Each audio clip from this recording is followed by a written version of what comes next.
Stacy Gray joins me here, and you could learn what her team is up to by heading over to organize2scale.com. And Stacy has some free resources, but there's a catch. You got to shoot her a quick email at scale@organize2scale.com to take advantage of that. Really appreciate your time, Stacy, as we talk about scaling your real estate investing business. Yes, I'm excited to be here and share some insights I've learned from doing 36 businesses in 36 months. Really? 36 businesses in 36 months. That's a pretty rapid pace.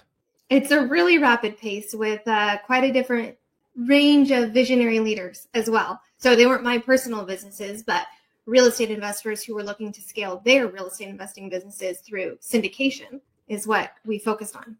Well, I imagine there's probably a recurring tune or something there. What are some of the common struggles that real estate investors in particular, experience when they're trying to scale their business? In my experience, a lot of folks who get into real estate investing are kind of deal junkies. They love looking at markets. They love looking at deals. They like analyzing the deals. And then when they run out of their own cash and credit, they start saying, maybe I can get my friends and family to give me money to do bigger and better deals. Or their friends and family are like, man, they're making so much money investing in real estate. I really want to get involved and invest with them as well. So they have friends and family coming and asking to invest with them. And they don't even know that they're actually starting a business. So they just feel like I'm doing more deals. And then next thing they know, they realize, oh, this real estate thing is actually turning into a business that needs operations and systems and people and playbooks. And then that aha moment comes and they're like, oh gosh, okay, I got to change my ways from being an in the business, in the weeds operator type person to elevating and developing leaders and systems and processes that they can then delegate to team members to pull the levers day to day so that they can do bigger deals, raise more capital, and scale without sacrificing their relationships, their freedom, their time, etc. Because most people set out to get into real estate to create some type of freedom. They want the passive income to have time freedom, location freedom, financial freedom, and then they end up sacrificing their freedom, like even their eyes closed freedoms, like their time with their family, connection, love, peace, joy, to build these passive income portfolios. And then they wake up one day and they really created just a job for themselves. And they've got to get out of that frame of mind, but also have really tangible things that they can implement to confidently extract themselves with maintaining visibility. So there's not like that freak out moment or they're scared they're going to let their investors down or a deal is going to go sideways. And so it's a process of changing their mindset around what it is they're actually building and then making the psychological shift and the structural shift within themselves and inside of their businesses so that they can do bigger deals without it taking more time and headache. You've brought up some really important things there. One in particular that I would want to start things off on, though, is you mentioned that a lot of people, they get into real estate investing. The next thing you know, they have a business on their hands. It's almost sounds like as much of a mindset shift associated with that. I keep saying on this show over and over again that we have to treat it like a business instead of a hobby or a side hustle or whatever that buzzword can be. Is that one of the first things that you find you have to battle? Yes. So when I first started organizing to scale syndication businesses specifically, I thought it was structural. I was like, okay, I'll come in and I'll put the operational systems in place, put the processes in place, help them hire and train their people. And we would do that and we did it successfully. And then I started realizing that they were hitting a ceiling. And I realized the ceiling was psychological. And the other aspect, so now we incorporate not just the structural sides of the systems, but the psychological systems and the social systems, because entrepreneurship is challenging. And especially if you don't even know you're an entrepreneur or you don't even know you have a business, it's even more challenging. So most people have a vision of what they want to do, or at least some semblance of a vision of what they want to do. And they think they're clear. right? We can see the front of the puzzle box and we know what we want to build. And we think everybody else can see it too. And the process is getting them to understand, one, it's a business, and two, that their vision needs to be articulated in a way that they could aggregate resources in terms of people, labor, investors to it. And so it is a huge mindset shift, because then you have to become, if you're looking at it as a business, you're saying, I need to have vision, mission, values. I need to understand what my 10-year target is. I need to understand what my quarterly 3 to 5 priorities are. I need to understand what my key performance indicators are. I need to understand what my 7 to 10 core processes are. I need to understand seat scorecards. And then it starts getting overwhelming to them, because they're not thinking of it as a business. They're thinking of it as just doing another deal. And so, yeah, making that mindset shift is really, really critical. And it's also a process. It's not like you just wake up one day and you have this mindset shift. It's a process of really spending a day clarifying your vision, spending a day clarifying your process maps and workflows, spending a day strategically planning out your next 90-day execution plans. And then with that level of clarity, they can get back into the momentum building activities that they love, which is market analysis and deals, but then they have this support underneath them. And once they start feeling that and start experiencing the freedom that systems and people provide to them when they train them, the psychological shift starts really happening. And it's more of an experiential transition than it is just a one-time flip of a switch. It's kind of interesting. You said that we're kind of deal junkies. I can't agree more. That's obvious on the surface of it. We also have a tendency of being a bit chasing the next squirrel. Yes. And finding the next opportunity. You know, some of us who are doing flipping houses, for example, next thing you know, we're looking at land and a variety of other things. I would imagine one of the benefits of engaging with a group like yours is having that focus, and kind of with focus, I find you also find growth. Yes. Especially because with focus, you start exposing what's working and what's not working. And then you have the courage to embrace the brutal facts. And when you embrace the brutal facts, then you can make a transition. It's when we don't want to lean into that side of it, that it sometimes halts our growth in business. So part of the scaling aspect would be a lot of individuals are going to have to make their first hires. And being solopreneurs and entrepreneurs, I have another mindset shift that is hard to get over, is seeing adding people as an investment instead of a cost. Can you talk a little bit about that? Yes. So we have a saying that sometimes we throw people at process problems. So I have a hierarchy of how I like to approach hiring, because sometimes we need to know what our processes are and also know our sweet spot as the solopreneur, so that then we can hire strategically and not just throw people at it. So the first step is really understanding yourself as a leader. What do you want the business to do for you? What is your sweet spot? Are you naturally wired to want to be the one flying around to conferences, flying to markets, looking at deals, talking with investors, which is a lot of the people that we work with falls into that camp. And I consider those people more visionary type leaders, where they are more sales oriented and they feel very confident that if they had operational support on the back end, they could really scale. So understanding how you're naturally wired as a leader allows you to then strategically hire that first person that is going to be complementary to your natural profile and wiring and what you want the business to do for you. And that first hire could be an executive assistant, a operations manager, an investor relations person, something like that can help you with your back office operations, organizing to scale your day-to-day execution and your processes. And that first hire will then start helping you basically organize your brain, organize your vision, organize your ideas into executable playbooks that they can handle for you. And then they'll help. The right hire will help push you to go do the things that are going to do the revenue generating activities, which is talk to investors, go to conferences, all of those types of things. Because if you're not doing that, then your first hire feels like a cost center. And you have to offset it with the revenue generating activities. So you're not going to use the time that is bought back by hiring to do something that drives revenue. It's going to feel like a cost center. But when you use it to drive revenue and continue to do that, and the person that you hire is operationalizing everything, then your ratios or your margins start to shift, and then you can excel and scale, which is exactly what these leaders want to do.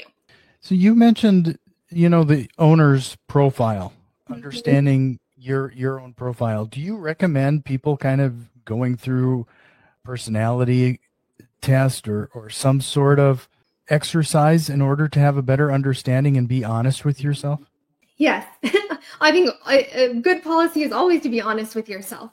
The struggle is sometimes we have blind spots as leaders. We think we're being honest with ourselves, but we maybe don't see it clearly. So what we do is we have a Right People, Right Seats assessment that we do. And then we also use the DISC profile, which is something pretty well known. Tony Robbins' team uses it. It's a pretty well known personality profile. And it allows us to see with pretty decent clarity the natural wiring of someone. It doesn't mean that we're pigeonholing people, that you can't change or evolve or grow, because we're advocates for that. It just gives us a sense that allows the person to see themselves and see others in a more holistic, transparent, and authentic way. And when we can do that, to your point, we can then make some of those psychological transformations and those mindset shifts, because we're dealing with the facts, and there really isn't a right or wrong wiring. Somebody may be really great at analyzing deals because they're analytical, and they're great at cost seg and financial modeling and all of that. And that's what they enjoy doing. And you could have somebody else who they're not naturally wired that way, but they're incredible at negotiating strategic deals and partnering with thought leaders, and they're really good at that aspect of it. Then you just hire the opposite. And then you have more of an integrated operations versus feeling like you have to be all things, or you're less than if you're not a certain way.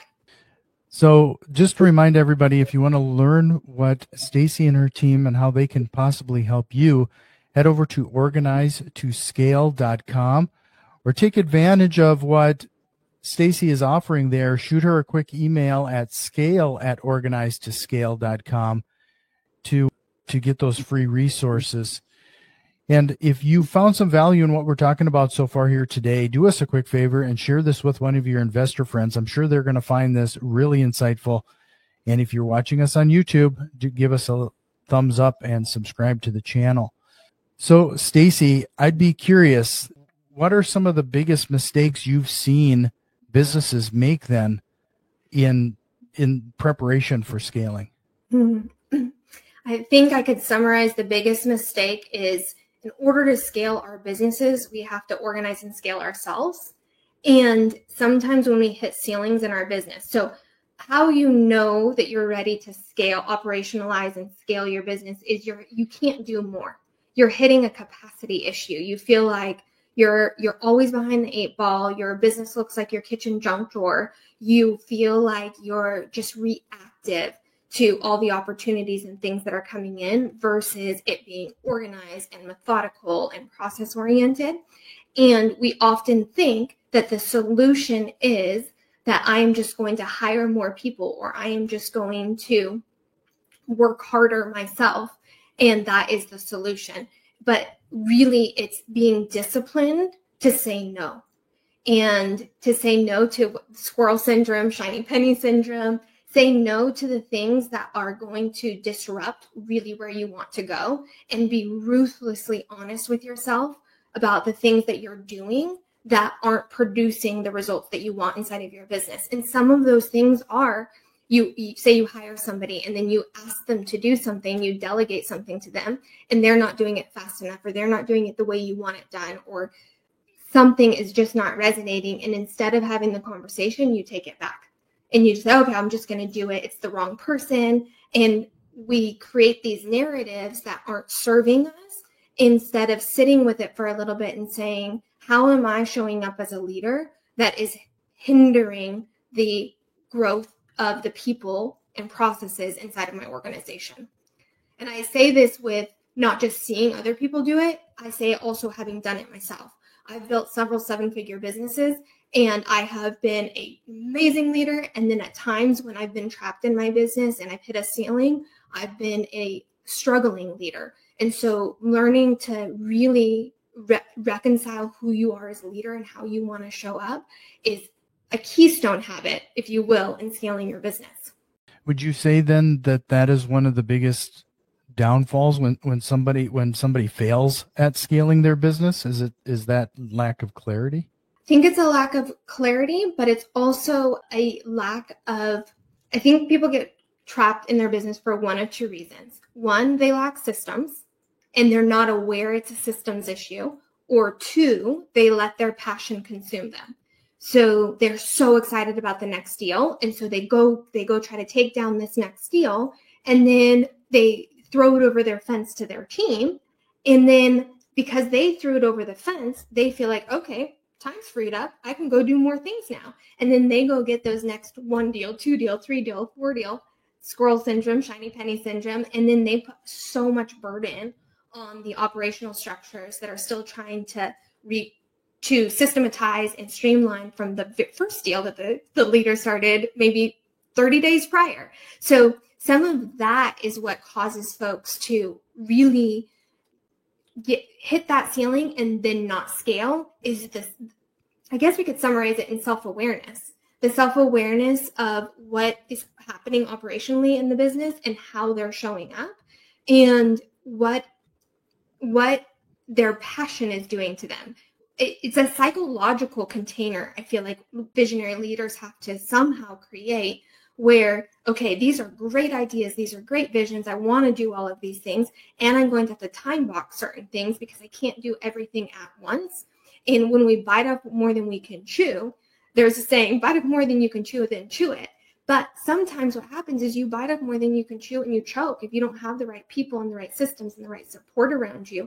And so really the thing that scales, that gets businesses started is that maverick, like, I can do it. I'm going to jump out of the plane and I'll build the parachute on the way down and let's just go. That's a great energy to get started. But in order to scale, it has to get operationalized. And sometimes that feels like slowing down to go faster, which is really viscerally challenging for maverick type leaders. Well, you've mentioned, putting systems and processes in place a few times here now. Is there any particular tool or strategy people should consider incorporating early on? Let's say you are a solopreneur or an entrepreneur and you're doing this on your own, but you have hopes and dreams that eventually you are going to scale. Are there some things or activities we can do now in order to prepare for that future? Yes. So how tactical do you want me to be? Like really tactical?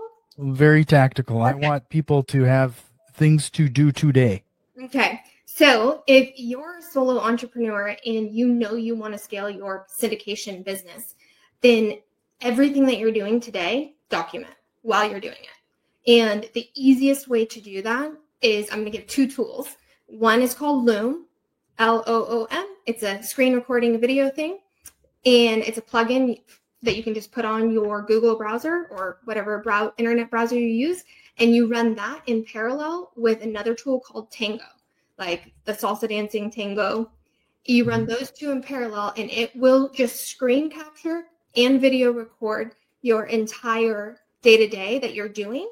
And so then you can create a spreadsheet while you're doing your work. Like, okay, this is how I check my email. This is how I respond to an investor. This is how I send a request to be on a podcast, or what all the things that you're doing, you just start documenting while you're doing it, put it in a spreadsheet. And so when you do hit that capacity thing, you can just audit your list of things that you're already doing and easily delegate it to somebody without it taking any extra of your time because you're doing the work and just turning on 2 tools to document.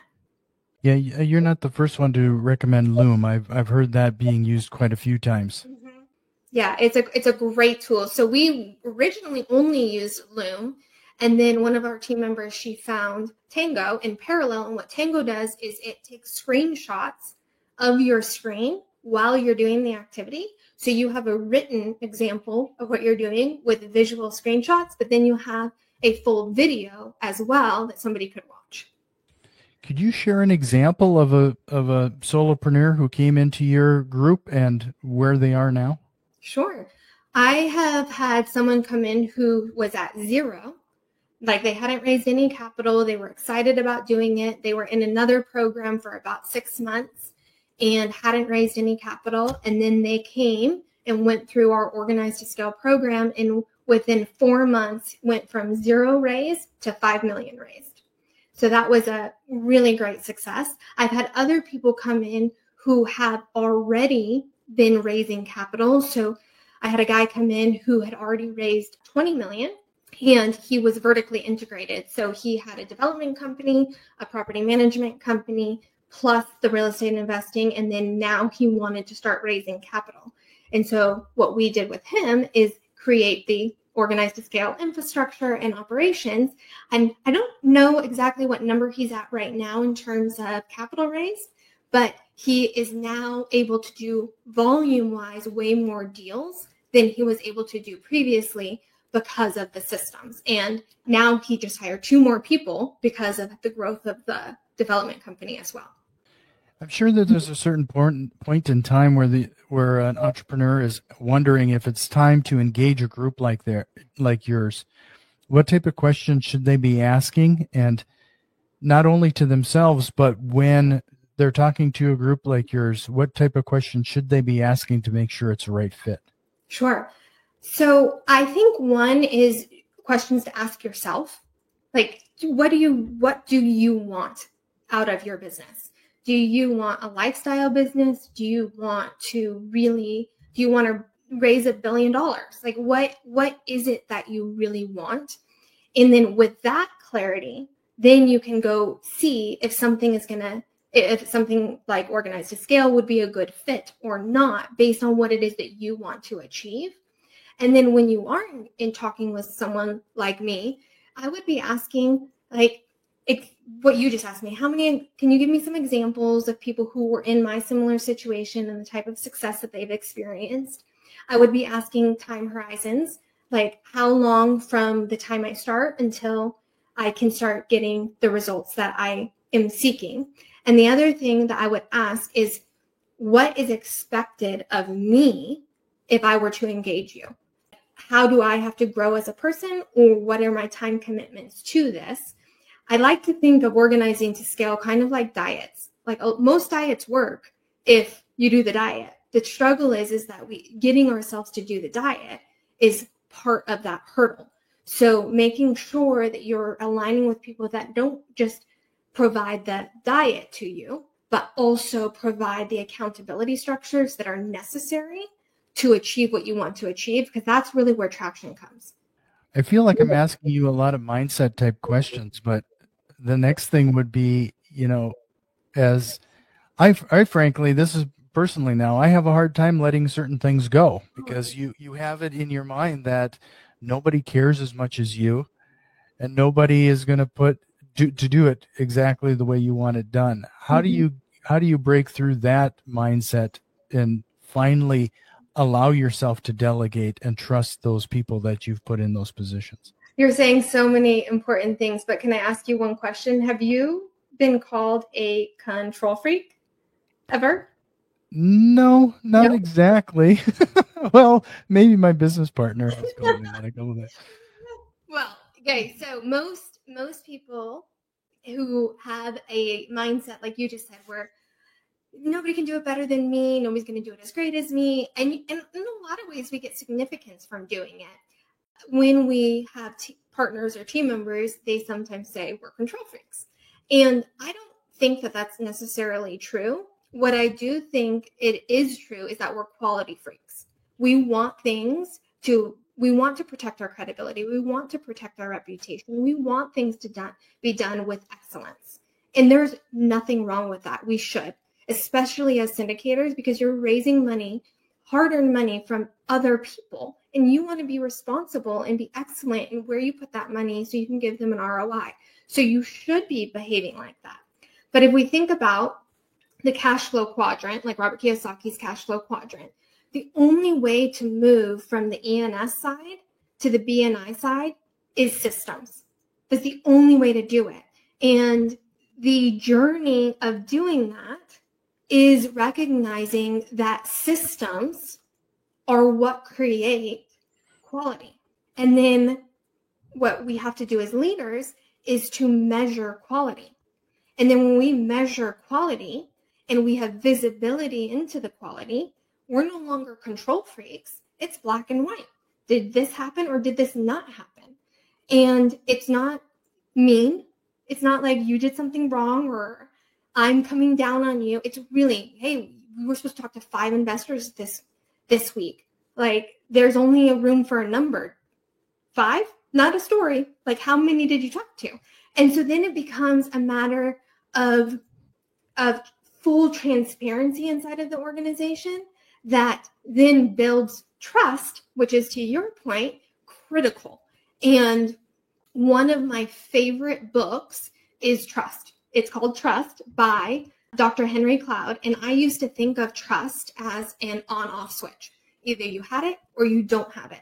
But in this book, it talks about the anatomy of trust and the 5 aspects of trust. And when I started really diving into that and how I show up to build trust, and then what builds trust with me, and started integrating that more into the systems that create the quality, then there's less of that control freak, micromanagement, nobody can do it better than me type of energy, because everything's above the table and you're not guessing if it's done with excellence. It's obvious if it's done with excellence.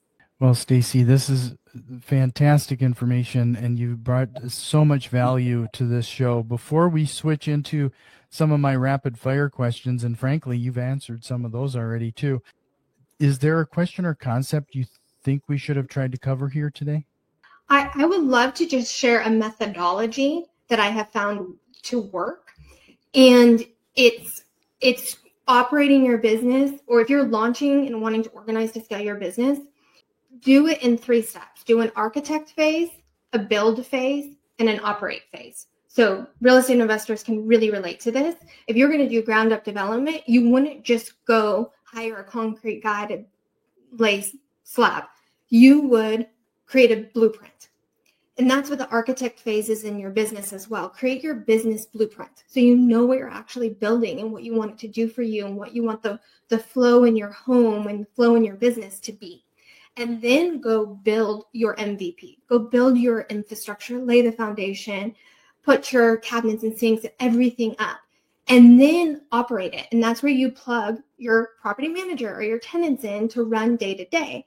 And what happens in business is we don't realize that there's a skill set that is for architect. There's a skill set that is for build, and there's a skill set that is for operate. And we'll hire people who are operate minded and ask them to architect. Or we'll hire people that are architect minded and ask them to operate. And it is a mismatch. And I've done this so many times. I've seen so many people do it. So when you're thinking of your business, think of it like you're building a house and think of it methodically. And I think that can help a lot of folks really build it what they're looking for. Mm-hmm. Yeah, this is one of those things, and the audience is probably have heard me say this a number of times. Unless you write things down, get things organized, you don't have a target to shoot at. You need this stuff in front of you in order so you know where to aim. Mm-hmm. And that especially, I think that really helps, especially when you bring on those people, because now it's a shared vision and it's a shared communication, and now you're all driving in the same direction. Yes, exactly. Well, one more time, organizetoscale.com. Take advantage of those free resources by emailing scale@organizetoscale.com. All of those are going to be clickable links in the show notes. But if you are ready, Stacy, here are some of those rapid fire questions I promised. Let's go. So first of all, what lie do real estate investors tell themselves and sometimes to others? I'm the best at everything. Yeah, you caught me on that.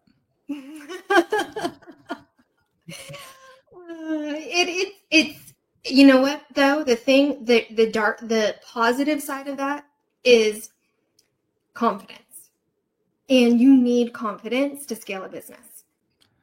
And I suppose that, that actually going through your processes and techniques in order to get ready for scaling, that actually is going to also increase your confidence. The more you know about your business, the more you have something to aim at, the more confident you're going to sound. Absolutely. When you have clarity of vision and an action plan that you execute, confidence skyrockets, and then you have positive momentum, and positive momentum is a multiplier. Sure. Mm-hmm. Do you have a book recommendation, or what are you reading right now? And trust is one of those things where I think you've already answered that. Yeah. So can I give more than one? Yeah, absolutely. Okay. So I created Organized to Scale around 5 books. And these 5 books have really transformed so many of our businesses. One is Trust, which I already mentioned. The next is Traction by Gino Wickman. The book over my shoulder. Oh, okay. And then the other is Profit First by Mike Michalowicz. Another book over, and Mike's been on the show. Oh, okay, awesome. Yes. E-Myth by Michael Gerber. That one's over there as well. Okay. The last one would be Measure What Matters. Oh, don't have that one. Okay, it's Objectives and Key Results. And I can't even remember the author's name off the top of my head, but that book will help visionary leaders understand metrics so they can have visibility without being called control freaks. Well, I'm going to take a look at both of those. Trust and Measure What Matters is the gap in there. Yeah. I got 3 out of the 5. How did I do?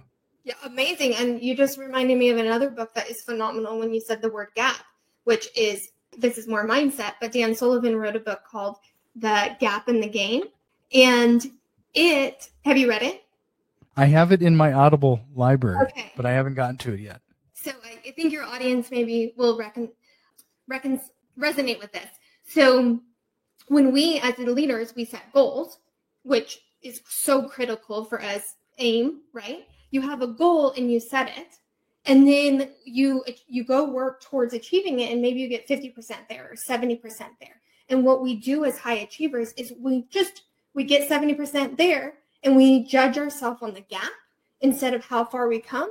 And then worse, what we do is we get 70% there, and then we move the target. And so we're continually, perpetually feeling behind. We're not good enough, not making enough progress, but we're judging ourselves on the wrong thing.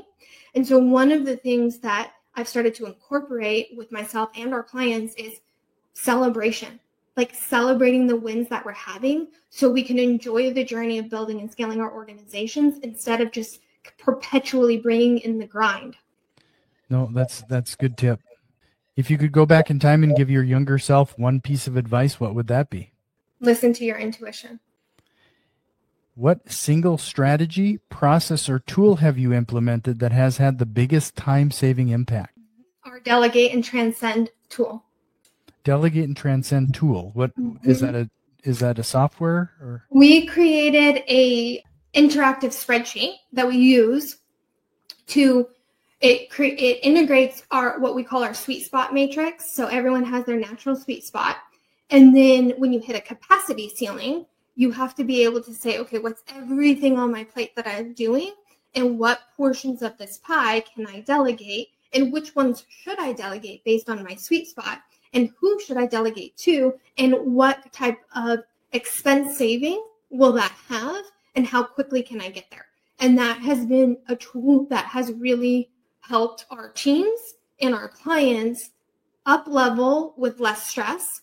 It's very similar to Traction. They have Delegate and Elevate, but theirs is just like a PDF that you can download and use. What we created was an interactive spreadsheet. So you can have this running log with pie charts and graphs. So you can see progress, which has been provide some visuals and that help the momentum of delegating, because sometimes people like to hold on to things. And so if the Delegate tool helps with the visuals so they can let go with visibility.